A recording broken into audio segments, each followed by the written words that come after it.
Hello, everyone, and welcome to INSA Podcast. Here on INSA Podcast, we strive to inspire everyone to choose the food that brings the good, as well as to dive into the nutrition and dietetics community to know more about it. So I am your host, Vanessa, and in today's episode, we'll be digging into the world of superfood. So today here with me, I have Li Ling as my co-host. Hello everyone, I'm Li Ling. So Li Ling, today we'll be exploring the world of superfoods, okay? Fascinating, right? Yeah, it's like we're exploring a whole new world. Yes, exactly. So superfood have been the craze lately, especially during the COVID-19 pandemic, where people are getting more health conscious because of the unprecedented events. But do you think that consuming superfoods is a viable option, Lily? Well, I do think that it's a viable option if we are just talking about boosting our immune system. I'm sure that in today's podcast, we'll be getting to know more about this topic. So let's jump into the podcast by starting with the most basic question. What exactly are superfoods? So from my point of view, superfoods are food that provide maximal nutritional value with minimal calories. What do you think, Vanessa? Well, according to many research papers and health magazine, there's actually no exact definition for superfood. Interesting, right? The word superfood was actually created for advertising and marketing purposes to influence food trends and actually to increase sales. Okay, but there is some truth in the name superfood, okay? They are not a total bluff. So superfoods are foods that are naturally high in antioxidants, vitamins and minerals, and phytochemicals. Ooh, but what are phytochemicals?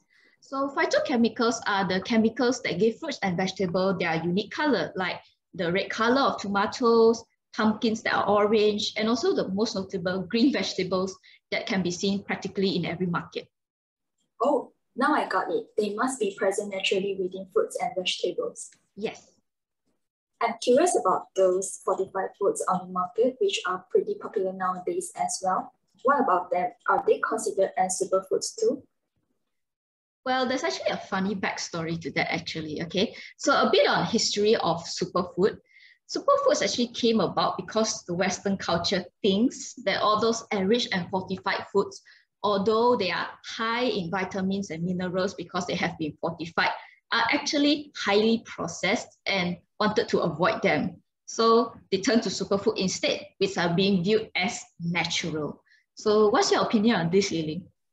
Now I think that fortified foods may not be superfoods, but they do no harm to our body either. What about you? What's your thoughts? Well, I do agree that fortified foods are definitely not natural, okay? But I do think that they can be considered superfoods because they are packed with vitamins and minerals that are beneficial for our body. So just want to put it out there that there's actually nothing bad about enriched and fortified foods. So these foods are here to help us meet our daily nutrient requirements. So moving on to the next segment in which we will talk about some examples of superfood. So Li Ling, what are some examples that you have heard of? Some of the superfoods that I've heard of are turmeric, gingers, and tomatoes, but I'm sure that there's a lot more which I haven't discovered. Are you going to talk about them in this episode too? That's right. So now let's explore some few examples, okay? So there's tea and blueberry, both of which are known for their high antioxidant activities, royal jelly, which have antibacterial action, pomegranate, which are anti-inflammatory, and kefir, a type of fermented drink that has many beneficial bacteria and yeast, which are good for our gut health, because fun fact, our gut health is actually tied to our immune system. So a healthy gut means a stronger immune system. That's very interesting. So many of these examples are classified as superfoods because of their antioxidant properties. So now let's talk about what antioxidants are. Are you familiar with antioxidants, Li Ling? Yes, antioxidants are substances that protect our cells against oxidation, or in other words, damage. So it keeps our cells healthy and protects against cell mutation, which is the primary cause of cancer. Yep, so that is the role of antioxidants. And nowadays in modern society, people are more health aware. So everyone is trying to maximize their health by eating foods with added benefit.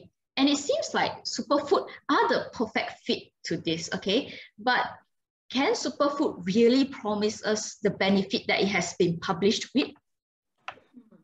I'm not really sure about this. What do you think, Vanessa? Nutritionally speaking, okay, there is actually no such thing as superfood, like what was said earlier. There is no exact definition.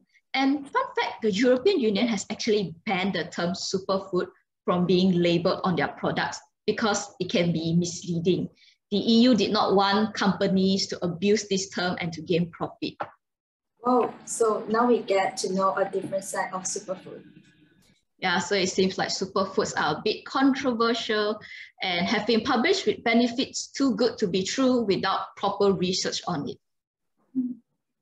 So Li Ling, have you come across some people talking about superfood as if they are like some magic cure to all diseases? Yes, I have.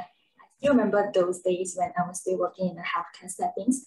There were customers who walked in to find superfood drinks or supplements so that they could improve their beauty and health. Oh, wow. So the public is actually quite aware of superfood actually. Did you know that many people also have the belief that superfood can cure a medical condition that they already have, like diabetes or high blood pressure? Yeah. I ever heard of a story of someone who is like very pro-natural, meaning like this person favors natural products very much. So when this person was diagnosed with cancer, she actually refused to go for treatment like chemo and radiotherapy. Instead, what this person did was she went and buy a whole bunch of cranberry juice and vitamin C tablets to sort of suppress the cancer cell. Oh, this is the first time I've ever heard of it. But yeah, true. It's indeed that I've heard people saying that superfoods can cure cancer. Is it real though? Well, unfortunately, I hate to burst everyone's bubble, okay? This is actually a myth, okay? There has not been sufficient research or evidence to say that superfoods are better than medicine itself or that it can reverse or cure an existing disease. At most, superfood, being high in antioxidants and vitamins, can help protect ourselves from getting damaged, and this will allow our body to have more resources to boost our immune system to fight off invading bacteria and viruses. In simple words, superfood are more of a helper than the cure itself. The main protagonist is still our own immune system. Gotcha. So let me ask Li Ling the million-dollar question. How do we boost our immune system? To keep our diet balanced, filled with a variety of foods and all in moderation. You hit it right on the bullseye. The take-home message here is that there is no miracle food, okay? Superfood, despite their name, are actually not so super if it's not paired with a diet and lifestyle that is on par with the superiority that superfood has. You know, as humans, we are considered as a multicellular organism, meaning that we have many different types of cells and systems that work together in order for us to function on a daily basis. And so just like each system requires different types of nutrients to function, we can't put all our hope on superfood alone. We need all sorts of nutrients from a variety of food to keep us healthy. So the three key things to remember are balance, variety, and moderation. Balance, meaning eating a diet consisting of all the different food categories. Variety is to consume different types of food from each food group. And moderation, meaning to eat everything in moderation and not excessively. It is important to remember that all foods are equal, so we shouldn't put our focus only on a certain category of food. Instead, we should eat a super diet, a diet following the principles of balance, variety, and moderation. So that is all for today. Thank you for tuning in to our podcast. We hope that this episode has impacted our listeners and brought about insights to the nutrition and dietetics field. Before signing off, do check us out on our Instagram page at insa.imu, inesa.imu, and our podcast at Insa Podcast. Stay tuned for more episodes. So this is Insa Podcast, inspiring everyone to choose the food that brings the good. Bye. Bye-bye.